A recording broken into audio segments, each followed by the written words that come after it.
There's little I can say, again, that'll make this situation better, but I do have a message for our community, for our city, and I have a message for ICE. To ICE, get the out of Minneapolis. We do not want you here. Your stated reason for being in this city is to create some kind of safety, and you are doing exactly the opposite. People are being hurt. Families are being ripped apart. Long-term Minneapolis residents that have contributed so greatly to our city, to our culture, to our economy are being terrorized, and now somebody is dead. That's on you. And it's also on you to leave. It's on you to make sure that further damage, further loss of life and injury is not done. El 7 de enero pasado, en un barrio residencial de Minneapolis, un agente del Servicio de Inmigración y Control de Aduanas, ICE, mató a tiros a una ciudadana estadounidense de 37 años, Renee Nicole Good, que conducía un coche. La ejecución ocurrió en un barrio suburbano modesto, a solo unas cuadras de algunos de los mercados de inmigrantes más antiguos de la zona y a menos de 2 kilómetros del lugar donde George Floyd fue asesinado por la policía en 2020. Las autoridades federales, encabezadas por Kristi Noem, secretaria de Seguridad de Donald Trump, no tardaron en justificar el asesinato. Dijeron que el incidente fue culpa de ella, de la víctima, porque intentó atropellar supuestamente a los agentes, por lo que se trató de un acto de terrorismo doméstico contra el servicio migratorio. El propio Trump replicó la versión en un mensaje en el que culpó a Renee Nicole Good de su propia muerte y de comportarse de manera violenta y irrespetuosa, enfrentándose a un agente de ICE fuertemente armado y entrenado que solo se defendió ante un intento de atropello. La razón por la que ocurren estos incidentes es porque la izquierda radical amenaza, agrede y ataca a diario a nuestros agentes del orden público y del ICE, concluyó. Como lo oyeron, es la izquierda radical, según el presidente de Estados Unidos, la que agrede, humilla y asesina a tiros. Estamos en esta época distópica en la que el gobierno del país más poderoso del mundo acusa de terrorista a una mujer que a cara descubierta intenta huir con su vehículo de hombres fuertemente armados que acaban por matarla por participar en una protesta. El asesinato de Minneapolis no sucede de manera aislada, sino en un contexto de un masivo despliegue federal en contra de las comunidades de migrantes. Operación de control migratorio le llaman. Tampoco es el primer caso de una brutal agresión que luego queda impune por ser considerada en defensa propia. Hace tan solo unos meses, un agente federal disparó en California contra un migrante mexicano, su hijo y su yerno, que llevaban media vida en Estados Unidos. Entonces nadie murió, pero el relato de que suponían una amenaza estaba a la orden del día. El mismo guión se repite una y otra vez. El migrante es visto como un sospechoso habitual desde hace años. Se le puede disparar, agredir, amenazar y se le puede matar sin que tenga consecuencia alguna. Luego, si eso lo conviertes en el informe oficial en un agresor que puso en riesgo la vida de agentes, y a correr, nadie va a hacer preguntas. El discurso de la invasión migrante está arraigado y legitimado toda clase de agresiones, maltratos y violaciones de los derechos humanos a plena luz del día. Y es el gobierno mismo de Estados Unidos el que está legitimando que se pueda responder a la migración con soldados, armas y asesinatos sin el debido proceso y sin ley que rija esos comportamientos más allá que la que el propio Donald Trump dice que rige su gobierno, que su propia moralidad, vaya, por no decir directamente su propia opinión. Jorge Luis Sierra, periodista mexicano-estadounidense, advertía en Diario Red hace unos meses que esto que hoy ocurre con migrantes mexicanos y centroamericanos puede aplicarse a ciudadanos comunes en cualquier ciudad en un futuro cercano. Solo un pequeño recordatorio, hay unos 68 millones de latinos en Estados Unidos actualmente. Si llegan a normalizar un país en el que los disparos sustituyan a la ley y la fuerza al debido proceso, eso, el futuro será unos Estados Unidos donde el miedo gobierne y la justicia sea la excepción. Algo que ya parece estar empezando a pasar, al menos a todos aquellos que no piensan como una administración cuyas explicaciones y justificaciones hace tiempo que dan mucho miedo. Hoy en la base América Latina hablamos del terror que está sembrando el Servicio de Inmigración y Aduanas de los Estados Unidos, conocido como ICE, en todo el país y de los problemas que se le multiplican a Donald Trump por casa. Bienvenidos y bienvenidas. La base América Latina. Un nuevo asesinato, hay un despliegue policial masivo en Estados Unidos, criminalización de migrantes y protestas en contra de todo esto. Marco Teruggi, ¿qué nos cuentas de lo que está pasando estos días, semanas y meses en la principal potencia mundial? Bueno, vamos a tomar el caso del asesinato de la activista a manos de ICE para entender cómo ha ido creciendo esta agencia federal de Estados Unidos, qué representa dentro de la política de construcción de un enemigo interno por parte de Donald Trump y qué es lo que está viniendo en el marco de una política de persecución que es cada vez más amplia y donde además se dibuja una zona de choque entre el gobierno federal y algunos gobiernos regionales, algo que es muy interesante y necesario para entender, para ver cómo funciona estos Estados Unidos. Estefanía Veloz, entiendo que has hecho un repasito de las coberturas mediáticas de dentro de Estados Unidos sobre todo lo que sucede, ¿no? ¿Qué nos traes? Así es, Ina, las personas detenidas por ICE y muchas fallecidas en detención tienen nombre, no aparecen la mayoría en la cobertura mediática. Vamos a ver cómo están abordando este tema en los medios de comunicación, cómo han deshumanizado también a las víctimas y por qué es importante que exista periodismo independiente para contar estas historias. Y hoy desde Estados Unidos nos acompañará Manolo de los Santos, él es codirector ejecutivo del People's Forum e investigador del Instituto Tricontinental de Investigación Social. También encabezó las protestas de migrantes en Nueva York. Así que vamos a arrancar ya, Juanma. Debí tirar más datos. Con Marco Teruggi. Renee Nicole Goode fue asesinada por el Servicio de Inmigración y Control de Aduanas el pasado 7 de enero, el temido ICE.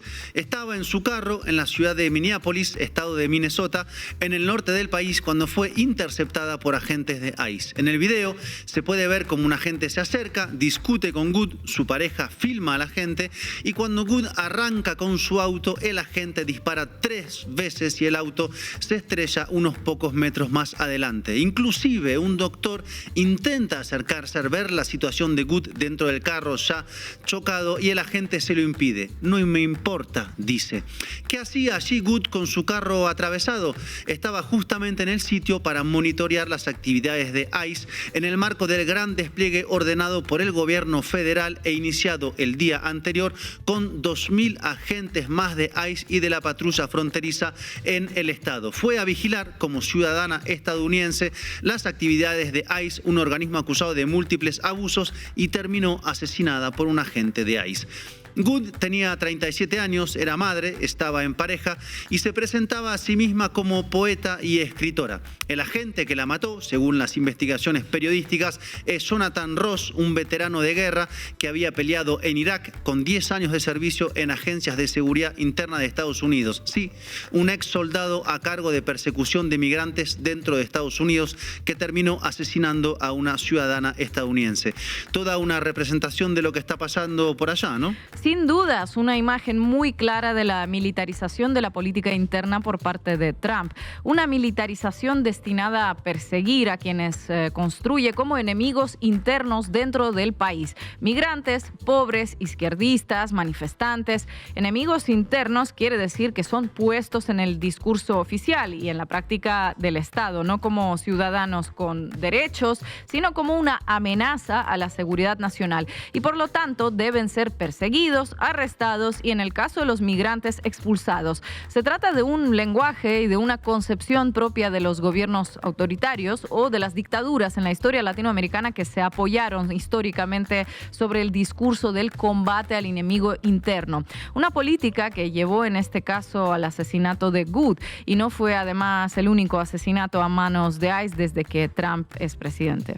Desgraciadamente no, y acá tenemos que distinguir. Por un lado, con el asesinato de Good van 5 personas muertas en operativos de ICE desde que volvió Trump, y por el otro lado se agregan 32 muertos bajo custodia de ICE en 2025, o sea, muertos cuando ya estaban detenidos por ICE, y solo en estos 10 días de enero de 2026 ya murieron 4 migrantes bajo custodia de ICE, por lo que van 36 muertos en custodia, más los 5 en los operativos, 41 muertos totales a manos de ICE.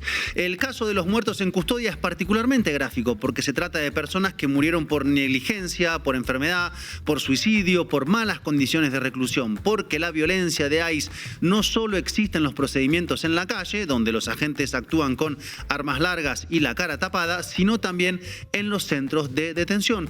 ¿Recuerdan la famosa cárcel Alligator Alcatraz que vimos acá en la base América Latina?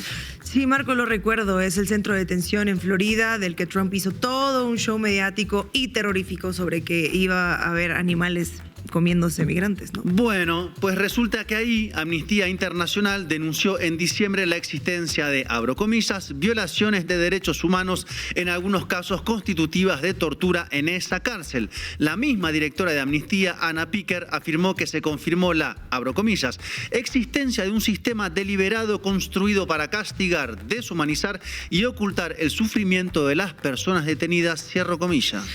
¿Eso pasa en Estados Unidos en el 2006? Así como suena completamente, sí. Todo parte de la política de Trump, que decidió poner en marcha su política de persecución del gran enemigo interno, los migrantes. Y para eso desplegó una política de cacería que tiene como tropa de choque a ICE, quienes asesinaron la semana pasada a René Nicole Good, sumando así otro muerto más a su lista, que es ya desafortunadamente demasiado extensa. Y estoy curiosa de saber qué fue lo que dijo el gobierno ante el asesinato, porque, bueno, ¿qué te digo? Hay que esperar. Bueno, ya vamos a ir a eso, pero antes déjenme darles un datito más sobre ICE para que se entienda la importancia que tiene en la estrategia de Trump esta agencia. ¿Saben cuánto aumentó el personal de ICE en 2025? O sea, el año pasado, 12.000 agentes. La agencia creció 120% desde que llegó Trump a la presidencia, pasando de 10.000 agentes a 22.000 agentes, y para este año cuenta con el triple de presupuesto. Entiéndase bien, son 22.000 hombres destinados a perseguir gente dentro del país. Hablemos de democracia. Y para comparar, el FBI, que es también federal, tiene 14.000 agentes, por lo que ICE lo supera ahora por 8.000 agentes que están con luz verde del gobierno federal para actuar a sus anchas en las calles de Estados Unidos. Esa luz verde quedó además muy clara luego del asesinato de Good, porque el gobierno salió a defender a la gente que la asesinó. Lo hizo el propio Donald Trump, como decíamos, o el vicepresidente J.D. Vance, que planteó que la realidad es que su vida de la gente estuvo en peligro y disparó en defensa propia. Vaya criterio amplio de defensa propia tiene el señor Vance. El discurso del gobierno es que los agentes de ICE son víctimas, como publicó el Departamento de Seguridad Nacional, que afirma que los agentes de ICE enfrentan un aumento de más del 1.300% en las agresiones, y acusa de esas agresiones al clima creado por los medios de comunicación y la política santuaria, o sea, la política de aquellos gobernadores o alcaldes que le ponen freno al accionar del ICE. Y aclaro una cosita, bajo el concepto de agresiones entra cualquier cosa que denuncie la gente, un empujón o cualquier gesto que interprete y califique como agresión. Y a partir de ahí tiene luz verde para golpear o asesinar en el caso de quien mató a Good. Y además, en este caso, el gobierno directamente acusó a Good, la víctima, de cometer un abro comillas, acto de terrorismo doméstico. ¿Se dan cuenta, no? Esa señora fue acusada de terrorismo doméstico por la secretaria de Seguridad Nacional, Kristi Noem. Eso es exactamente la construcción del enemigo interno que les decía Ina. Y si es terrorista, entonces, claro, es válido matarla. Y sigamos con un dato más sobre ICE. ¿Viste el tema de los antecedentes de los detenidos, Estefanía, no? Sí, la mayoría de los detenidos por ICE no tienen antecedentes penales y no está de más recordar que estar indocumentado en los Estados Unidos es una infracción civil, no penal. Pero la política de Trump criminaliza a quienes no tienen papeles porque primero los convierte en sus enemigos en el discurso. Luego los hace culpables de todos los males del país, desde la droga hasta la falta de trabajo, y luego termina persiguiéndolos. Pero resulta que no todos en Estados Unidos acuerdan, por suerte, con esta política. Por un lado, claro, están quienes se movilizan, como lo hicieron nuevamente de forma multitudinaria a partir del asesinato de Good, que generó una gran conmoción nacional. ¿Saben además qué había pasado en Minneapolis en 2020, donde ahora mataron a Good? El asesinato de George Floyd, el afroamericano que murió por asfixia de un policía y desató protestas gigantescas. También gobernaba Trump. Lo de la violencia en manos de la policía no es tampoco nada nuevo. Y ya les dejo adivinar cuál es y cuál fue la respuesta del gobierno federal a estas manifestaciones. Represión, el idioma de Trump y sus ganas de ser sheriff. Y otra cosa más, en lugar de descomprimir la situación llamando a un repliegue de ICE, fue a por más y anunció el despliegue de 1,000 agentes más en Minneapolis, para sumar 3,000 en total. El famoso echarle más gasolina al fuego, ¿no?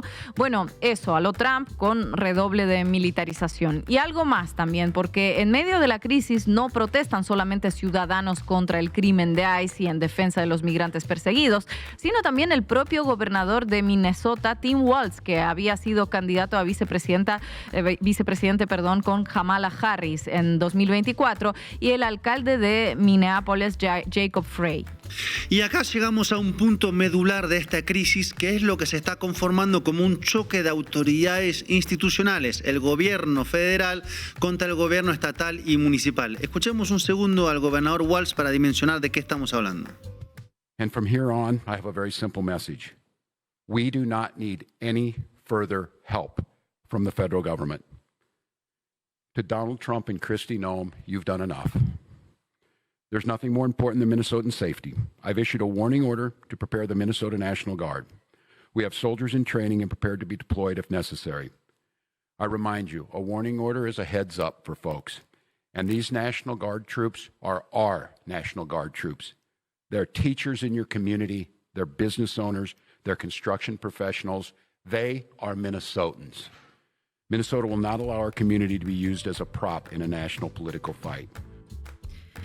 Y esta disputa entre poderes locales y poderes federales es muy importante en los Estados Unidos porque los estados son recelosos de la jurisdicción de sus autoridades, tanto policiales como judiciales, y están entrando en conflicto con las autoridades federales.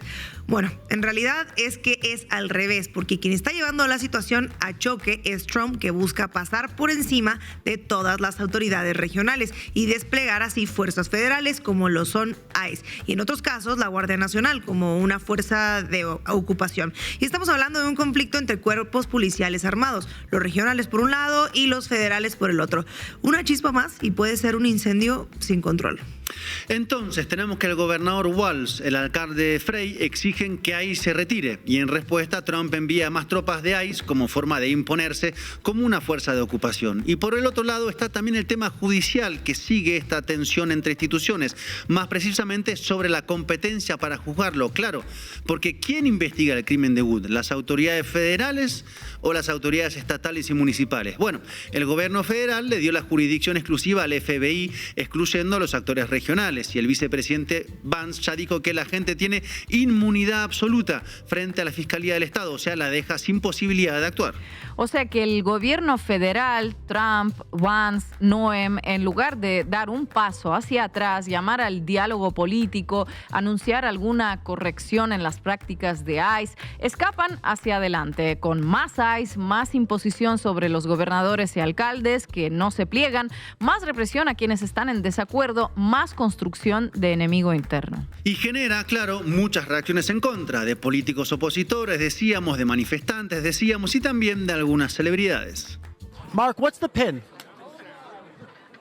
For Renee Nicole Good, who was murdered. We have a vice president who's lying about what's happening. We have we're in the middle of a war with Venezuela that we illegally invaded. He's telling the world that international law doesn't matter to him. The only thing that matters to him is his own morality. But the guy is a convicted felon or convicted rapist. He's a pedophile. He's the worst human being in the world. If we're relying on this guy's morality for the most powerful country in the world, then we're all in a lot of trouble. So this is for her. This is for the people in the United States who are terrorized and scared today. I know I'm one of them. I love this country, and what I'm seeing here happening is not America. Buenísimo Mark Ruffalo, porque es interesante cómo relaciona lo que pasó entre el crimen de Good con la agresión de Estados Unidos a Venezuela, porque son dos caras de la misma moneda, la imposición por la fuerza y la militarización de la política, tanto dentro de Estados Unidos como puertas afuera, como lo dijo él.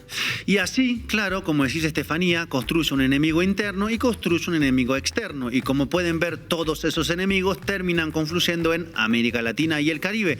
¿Por qué? Porque de allí provienen la mayoría de los arrestados por ICE y dentro de ellos en particular de México. De cerca de 220.000 arrestados por ICE en 2025, 85.000 fueron de nacionalidad mexicana, o sea, más de un tercio. Y de América Latina y del Caribe proviene también la principal amenaza, según Trump, que lo llevó a bombardear, mintiendo, por primera vez una capital sudamericana en la historia de los Estados Unidos, violando el derecho internacional. Y ante ambos enemigos utiliza la fuerza, lo que es finalmente una señal de debilidad antes que de fortaleza, porque, como explicaba Antonio Gramsci, todo gobierno funciona en una combinación de consenso y coerción. Y cuanto más coerción utiliza es porque menos consenso tiene. Y Trump, con tanta violencia desplegada desde Minnesota hasta Caracas, está demostrando la pérdida de consenso y la decisión de apelar a las armas y a la fuerza para intentar imponer lo que no puede lograr por el derecho y por la hegemonía. Muchas gracias, compañero. Las mexicanas y los mexicanos que viven en Estados Unidos son hombres y mujeres de bien, son hombres honestos, que se fueron a Estados Unidos a buscar una mejor vida para ellos y para aportar a sus familias. No son criminales, son hombres y mujeres de bien, honestos.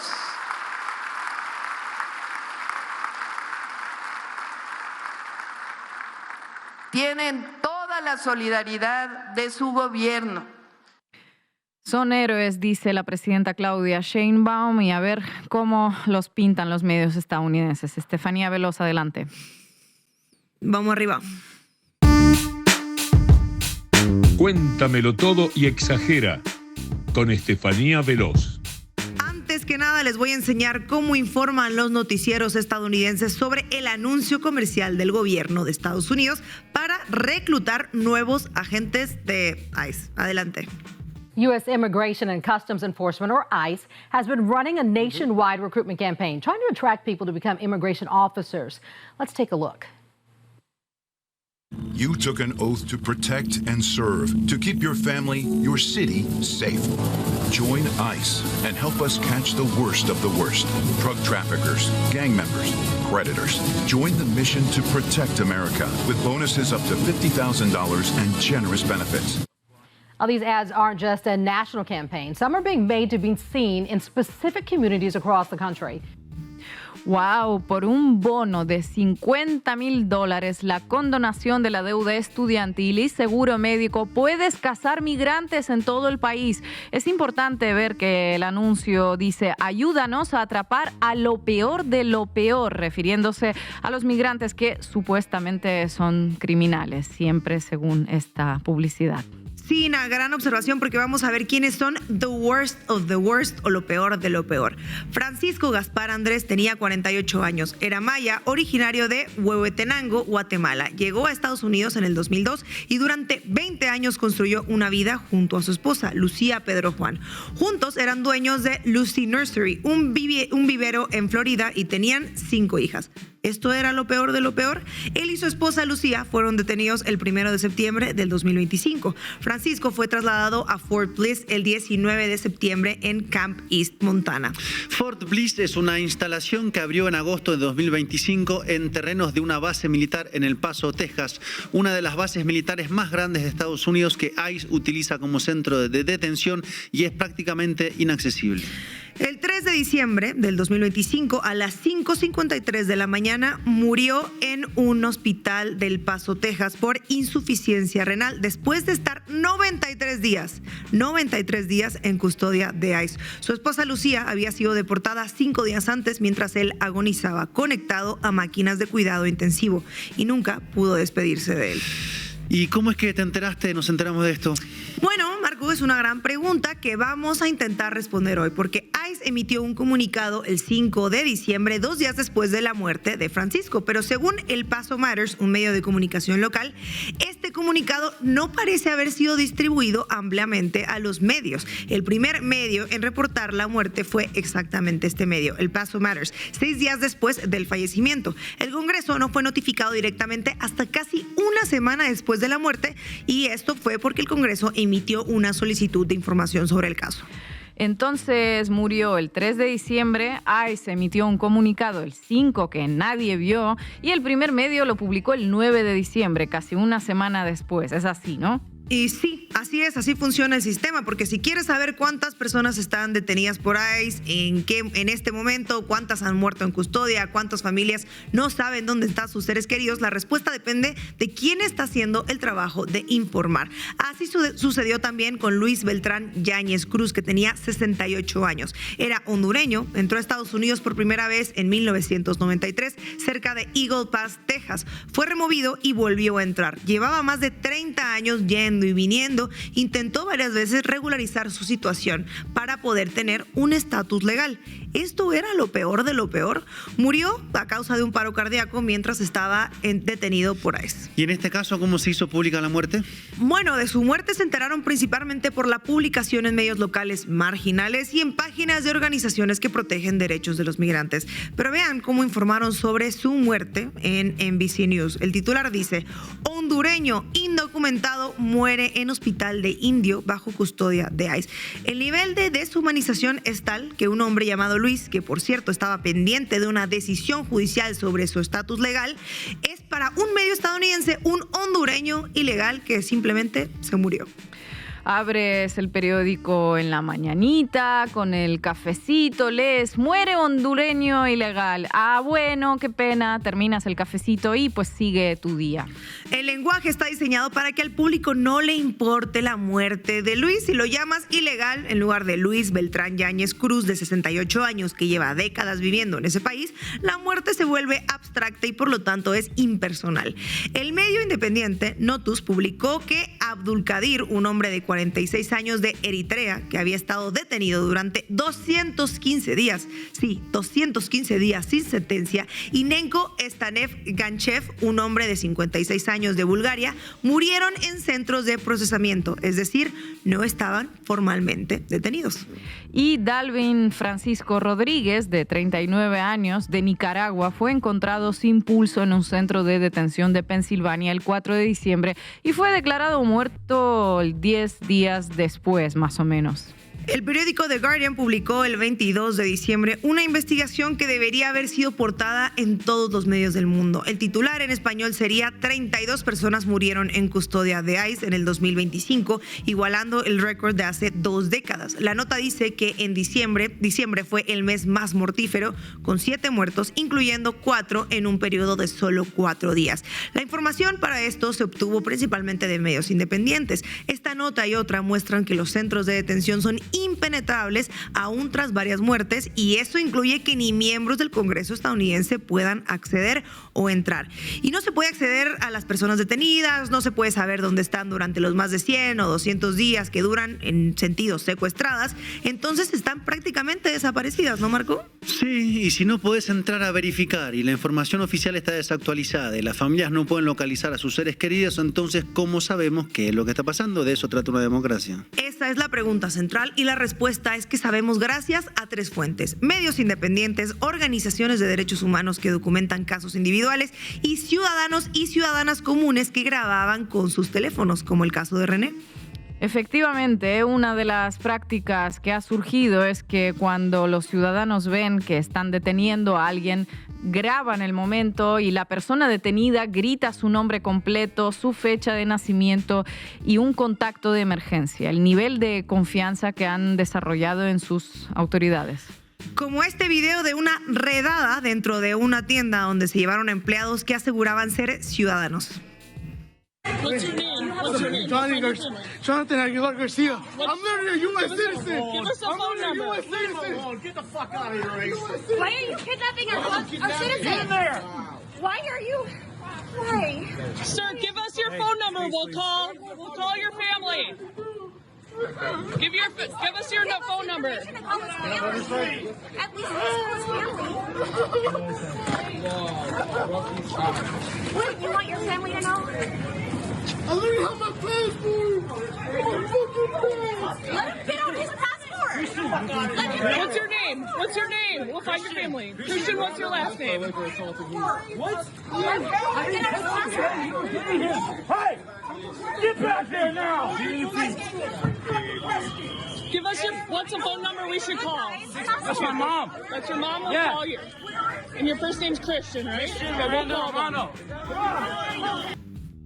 Di tu nombre, tu apellido, algún número de teléfono de tu familia. Suena a lo que hacían en las dictaduras de América Latina. Completamente, Marco, suena, ¿no?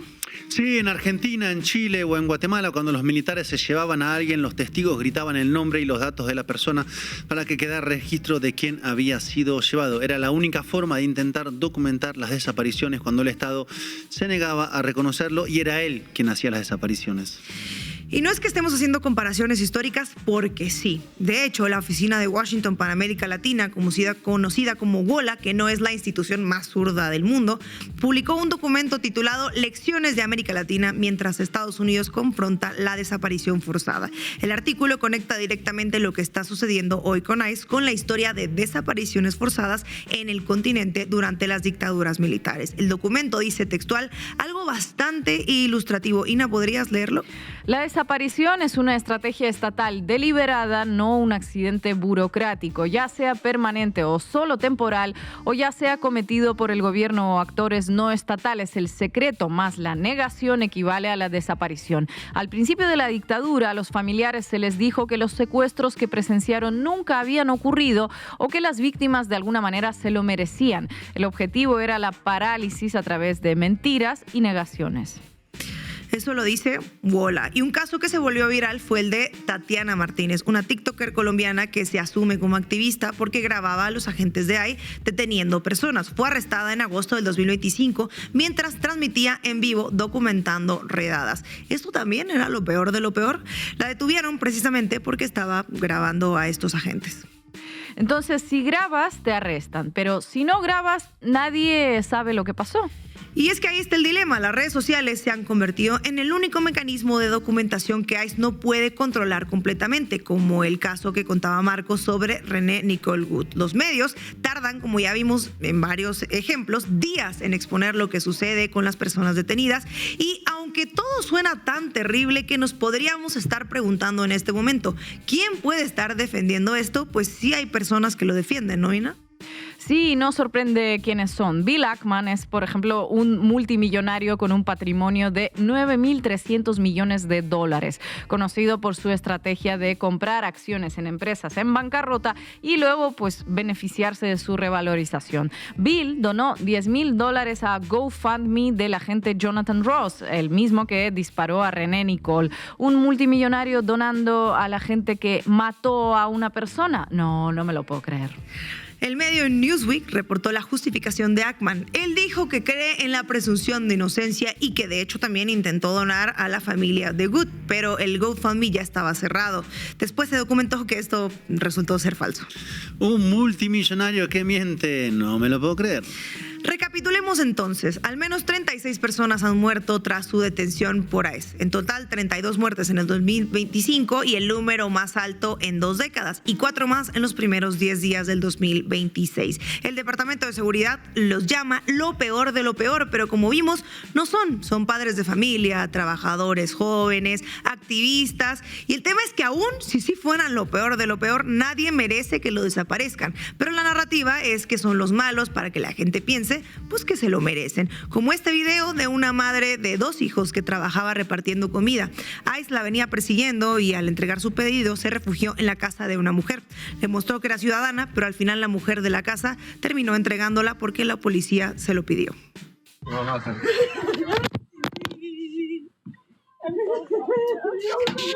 so sorry.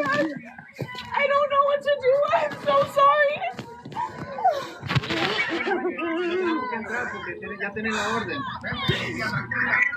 I have TikTok followers. I have this going on my TikTok. I have 11,000 followers. I will let everybody. What is your name? What is your name? What is your name? Let me see. What's your name?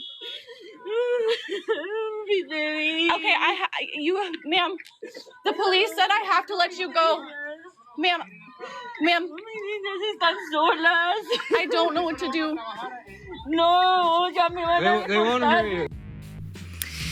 Y la razón por la que conocemos estas historias es porque las redes sociales y los medios locales hacen el trabajo que los grandes medios ni siquiera van a intentar, porque llegan tarde, son los que deshumanizan a las víctimas y que son lo que fueron fundados para hacer, medios que no pisan los callos de quienes afectan los intereses de sus dueños millonarios.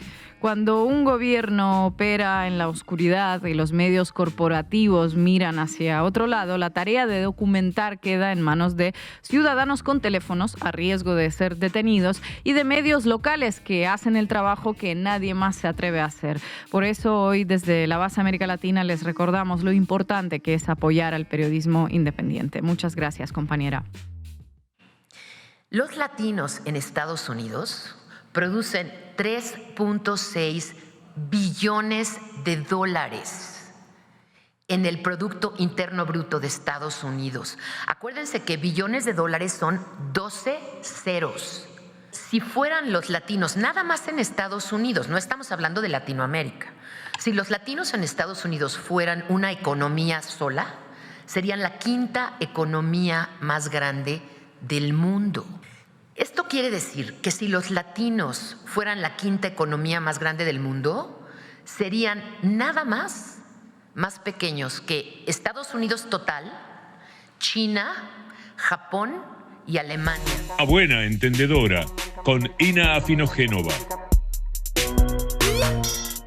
Las prioridades políticas de Donald Trump quedan claritas cuando miramos el presupuesto propuesto por la administración y nos muestra los motivos que hay para que el descontento social crezca debajo de sus pies. Lo podemos ver resumido en esta imagen que desglosa la evolución del presupuesto según los distintos departamentos del gobierno federal. 11 departamentos padecen recortes de presupuesto y todo lo que se ahorra se destina a incrementar ¿el qué? Pues las partidas de los departamentos de guerra, de seguridad nacional, al Departamento de Veteranos de Guerra y Departamento de Transporte. Todas las otras partidas, sobre todo aquellas referidas a temas sociales, como por ejemplo educación, salud, energía, trabajo, agricultura, pues se reducen. El proyecto de presupuesto fue propuesto en mayo del año pasado, pero hasta el momento solo fue aprobado de manera parcial debido a la falta de acuerdos en las cámaras del Congreso. Como el objetivo de la administración es el recorte de gastos sociales, la no aprobación favorece esa agenda, ya que el monto de las partidas pues no se va actualizando. Vamos a puntualizar el recorte en algunas áreas específicas que ilustran el sesgo del gobierno más allá de la cháchara. Menos recursos destinados a la población más vulnerable y el abandono del Estado de parte de sus funciones a manos del mercado para generar nuevos nichos de negocios que beneficien a las grandes corporaciones. El Departamento de Vivienda y Desarrollo Urbano sufre un recorte de 43.6% de su presupuesto. ¿Quiénes son los perjudicados? Las familias que reciben asistencia para alquilar una vivienda ahora corren el riesgo de quedarse sin ella. En este departamento también se recorta el presupuesto al desarrollo comunitario que se destina a infraestructura y a instalaciones públicas para mejorar los barrios.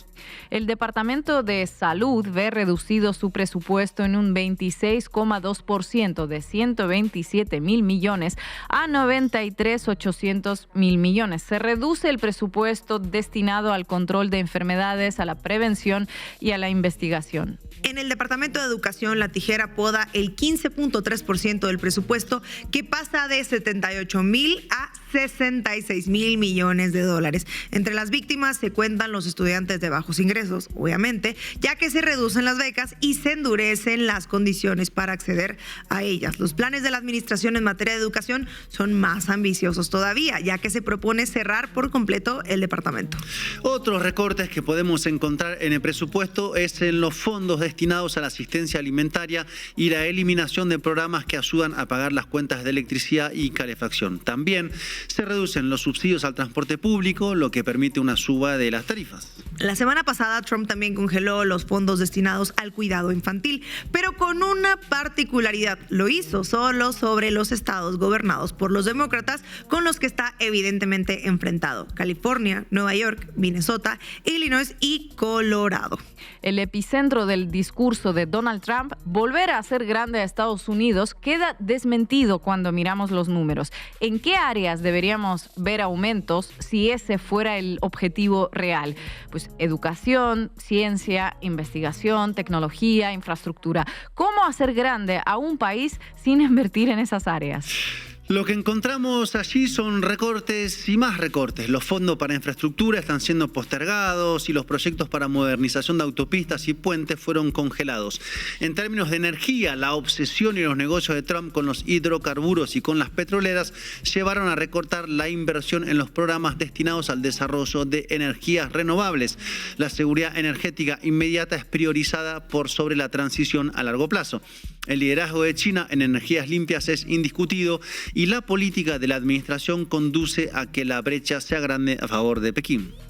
En línea con las prioridades que estamos repasando en el frente interno, en materia de política exterior, Donald Trump instruyó a los distintos departamentos para que retiren a Estados Unidos de 66 organismos internacionales. Insisto, 66 organismos internacionales, la mitad de ellos integrados en la órbita de la ONU, de las Naciones Unidas. El caso más resonante es el de la Convención sobre Cambio Climático, pero entre las renuncias también se encuentran organismos destinados a los derechos de las mujeres, el desarrollo económico o la construcción de la paz. Todos temas que la administración califica como globalistas. Vaya usted a saber qué es un globalista. El documento difundido afirma que estas organizaciones promueven políticas climáticas radicales y programas ideológicos que entran en conflicto con la soberanía y la fortaleza económica de Estados Unidos. Un tópico persistente en la política de Donald Trump, que podemos encontrarlo horizontalmente a todas las áreas, es el de sacrificar el cuidado del medio ambiente en pos de la competitividad económica. La auténtica prioridad de la administración fue expresada por Trump en sus redes sociales durante la pasada semana. En una publicación en Truth Social anunció que el presupuesto para 2027 aumentará en un 66.5% en el área militar. Pretende llevarlo desde los 900.000 millones de dólares, que ya es muchísimo, a 1.5 billones de dólares. En su publicación, Trump, el pacifista, nunca hay que olvidarlo, destacó que la propuesta, comillas, nos permitirá construir un ejército de ensueños. ¿Cuántos recortes en gastos sociales habrá que añadir cuando se presente el presupuesto del 2027 para pagar este ejército de ensueño? En su conjunto, el presupuesto de Donald Trump conduce a que el Estado abandone funciones sociales y las delegue en el mercado, creando nuevos nichos de negocios para el sector privado. El pato de la boda son los sectores más vulnerables, ya que se mercantilizan áreas en las que el Estado brindaba asistencia. El aumento en el presupuesto de defensa, de guerra deja claro que la forma en la que Estados Unidos busca evitar su propia decadencia será declarando guerras en todo el mundo. Los gobiernos de derecha, en sus variaciones neoliberales, protofascistas o liberal-libertaria, más allá de sus diferencias folclóricas, coinciden en la sustancia. Más privilegios para las corporaciones, incremento del gasto militar y menos posibilidades de acceso a una vida digna para el 99%. There could be no better birthday present for America than the phenomenal victory we achieved just hours ago when Congress passed the one big, beautiful bill to make America great again. And in the last election, the people gave us a historic mandate to cut taxes, raise take-home pay, bring back jobs, stop the invasion, that horrible invasion.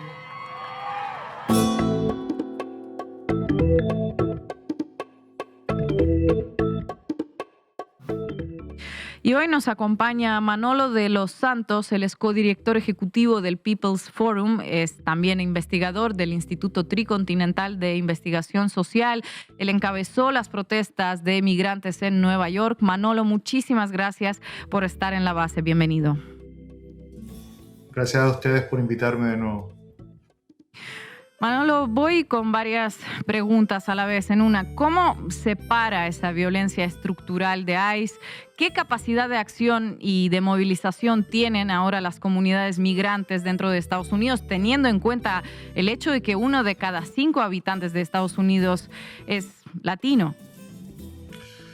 Para nosotros la solución a las redadas masivas, a las deportaciones, a la violencia del Estado norteamericano contra la población migrante, en parte ha sido movilizarnos, pero creemos que no es suficiente y que inclusive tiene que ser un movimiento cada vez más grande, no solamente de los migrantes, sino de todo el pueblo norteamericano, migrante o no, porque lo que estamos viendo hoy con los escuadrones de muerte, que es lo que básicamente es ICE, el Servicio de Inmigración, es poco a poco un ataque contra los derechos civiles de todos los norteamericanos.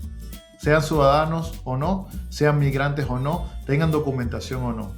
Inclusive nosotros, más allá de la movilización, estamos llamando a la necesidad de una huelga general en todo el país. Y hoy mismo hemos escuchado cómo Minneapolis, los sindicatos, las fuerzas sociales de Minneapolis, han confirmado que para el 23 de enero están llamando a una huelga general. Y ahora estamos empujando para que otras ciudades se sumen, desde Nueva York a Los Ángeles, a Chicago, a que el pueblo norteamericano como un pueblo en su totalidad asuma la defensa de los migrantes como la defensa de su propia humanidad y su propio sentido de supervivencia ante estos tiempos tan difíciles. Manolo, gracias por estar en La Base América Latina. Estábamos explicando las diferencias entre el ICE, las autoridades policiales locales, regionales. Si podrías explicar para la audiencia cómo es esta diferencia entre autoridades federales, regionales, cómo esto se traduce en algunos estados donde hay resistencia de los gobernadores a que ingrese ICE, para entender esta suerte de choque o rispideces entre autoridades y cómo eso se traduce hacia la población migrante. Bueno, a veces nos cuesta explicar esto porque para los propios norteamericanos no hay una respuesta simple. Tenemos un gobierno federal cuyos departamentos o los ministerios del gobierno funcionan con jurisdicción sobre todo el país, pero hay cierta latitud para que los estados, sus gobernadores, puedan regir ciertas políticas a nivel local. Hay una contradicción entre las políticas cada vez más agresivas y violentas del gobierno federal y sus agencias, como en este caso ICE, y cómo responden a nivel local, no solamente a los gobernadores, sino también los alcaldes. Y hemos visto estados donde, como en el ejemplo del estado de Nueva York, donde el alcalde socialista de nuestra ciudad, Mamdani, ha hecho un compromiso de no colaborar con los esfuerzos de deportación masiva, de violencia, de redadas violentas contra los migrantes.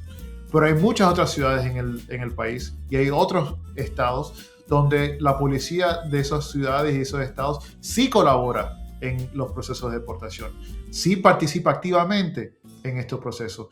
Y hemos visto como políticos, sean del Partido Republicano, pero también del Partido Demócrata, por una razón u otra, son aliados de la política de Trump en estas redadas y estas deportaciones.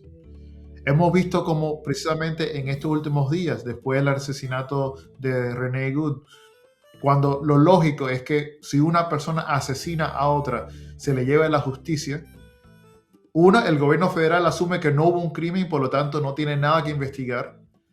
Pero segundo, el gobernador del estado de donde ocurrió el hecho también se niega a llevar una investigación profunda.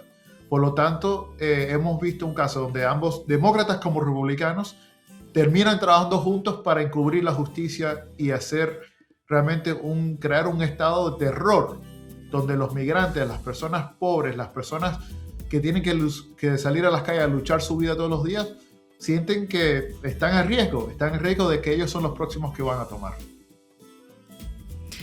Manolo, un gusto tenerte en la base de América Latina. ¿Qué nivel de aprobación tienen las políticas antimigratorias de Trump y en especial también la agencia, ICE? ¿Crees que esto pueda tener también repercusiones en las midterms y si te pudieras adelantar algún resultado ante este escenario electoral? No, yo creo que algo muy importante aclarar en ese sentido es que Trump no es el primer presidente en llevar a cabo redadas violentas o deportaciones masivas. Hemos visto cómo estas deportaciones han ido precisamente incrementando desde la época de Obama. Trump primero, Biden, Trump segundo, han ido en aumento las deportaciones violentas y masivas en el país. Pero lo que hemos visto en este último año, desde enero de 2025, es la militarización y yo diría un incremento masivo en la agresividad y violencia de estas redadas y deportaciones masivas. Lo que ha creado un gran nivel de rechazo, lo que tú mencionas, se ha confirmado en los sondeos de este último fin de semana. Hay una gran mayoría del pueblo norteamericano, más de la mitad de la población, que rechaza la manera en que se están llevando a cabo estas redadas. Porque supuestamente el gobierno de Trump ha dicho que su enfoque es deportar supuestamente a los migrantes con récord o un historial de violencia o de crimen. La realidad es que la gran mayoría de los que han sido deportados masivamente han sido personas corrientes y comunes, son nuestros vecinos, son las personas que vemos en la calle todos los días, son parte de nuestras comunidades, trabajan en nuestras comunidades, viven en nuestras comunidades. Y yo creo que ha ido generando un nivel de rechazo más allá de la comunidad latina o la comunidad migrante. Este fin de semana vimos manifestaciones masivas en todo el país.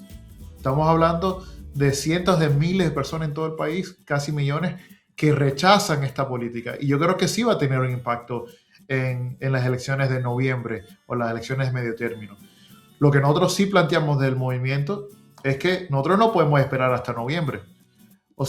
Si seguimos al ritmo de cómo van las deportaciones, vamos a ver otras 600,000 personas deportadas violentamente en los próximos meses, si no hacemos algo ahora.